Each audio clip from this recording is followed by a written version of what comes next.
Shalom, I'm Rabbi Marilee Gordon of McHenry County Jewish Congregation, and you might guess that I'm getting ready for Purim.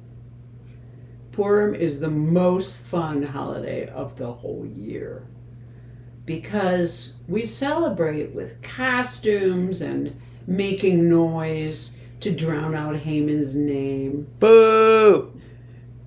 We're encouraged to drink enough to be confused about which one's Mordecai and which one's Haman.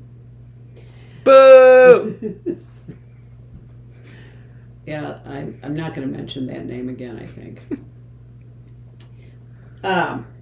Now, when we read, what we read on Purim is the book of Esther, only it's not a book, it's a scroll. And the word Megillah, which really in Hebrew pronunciation would be Megillah, means scroll.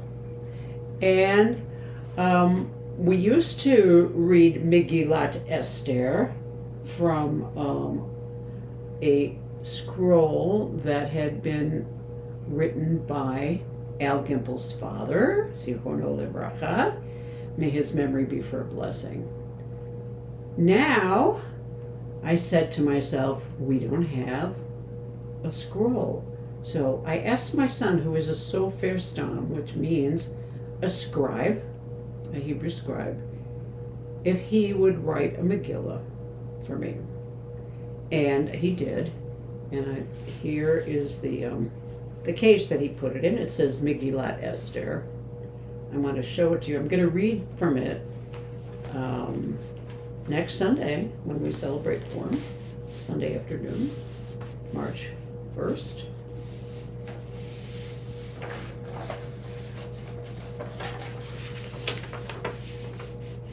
Look at that. Beautiful writing. It's on parchment, which is made from animal skin, actually. And I'm going to show you the spot. It goes along and is pretty much the same until we get to the execution of the 10 sons of Haman. Boo! So I want to show you what that looks like. Each of these sections is sewn together. Maybe see the threads there. This happens near the end, so I'm doing a little scrolling here. Here it is. Here they are.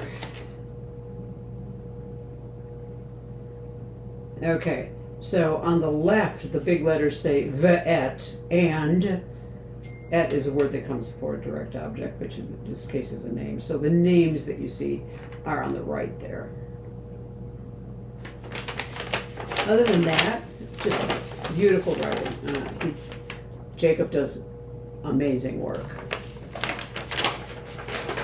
So, yeah, we're going to celebrate with songs and reading the Megillah, mostly in English and some in Hebrew, which I'll be changing to a special melody, from this scroll.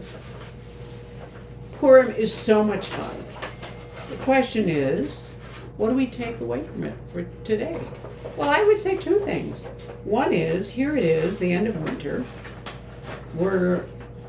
We've been suffering from cabin fever, and now we let loose, right? The other thing that we learn is from the story itself. Because here's Esther, she's the queen in Persia. Nobody knows that she's Jewish. And Haman decides to kill all the Jewish people because Mordecai, Esther's uncle, will not bow down to he who shall not be named. And why? Because we only bow down to God, not to another human being. And Esther has to take the risk of going to see the king without being summoned. If the king is unhappy, she could be put to death. So I think the lesson that we get from Purim is we have to stand up for ourselves. We have to stand up for each other. And 2 weeks ago, I wrote in our upcoming announcements, I included the words of our sage Hillel from the first century before the Common Era, who speaks to that and says, Im ein ani li mili, if I am not for myself, who's going to be for me? If Esther didn't stand up to the people who wanted to kill her people, she was going to perish. Uksha ani la'atzmi ma'ani, if I'm only for myself, what am I? She was sticking up for her whole people. Ve'im lo achshav ematai, and if not now, when? It had to be done before it was too late. And what we take from that today is we can use the example of the reaction to ice around the country. Most concentrated in Minneapolis up till now, where people from all walks of life who had nothing to do with immigrants stood up and said, no, you can't do this to another human being. And that's really what we have to do today. Because yes, we have anti-Semitism directed against us. We have to stand up for ourselves in that regard. We also have to stand up for others.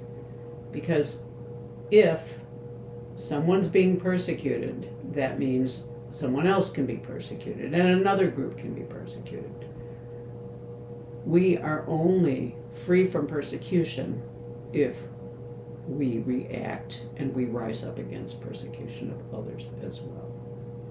That's a major lesson that we learn from Esther. Now, the time of Purim is also the time to give gifts to our friends and acquaintances of sweet things to eat, and also to give donations to the poor. So think about that this week leading up to Purim, about how are you going to do that? How are you going to donate to the poor? How are you going to bring treats to your friends? And we look forward to seeing you Sunday afternoon at, I think it's 2:00. But check the upcoming announcements for the time, and we'll have a good time together.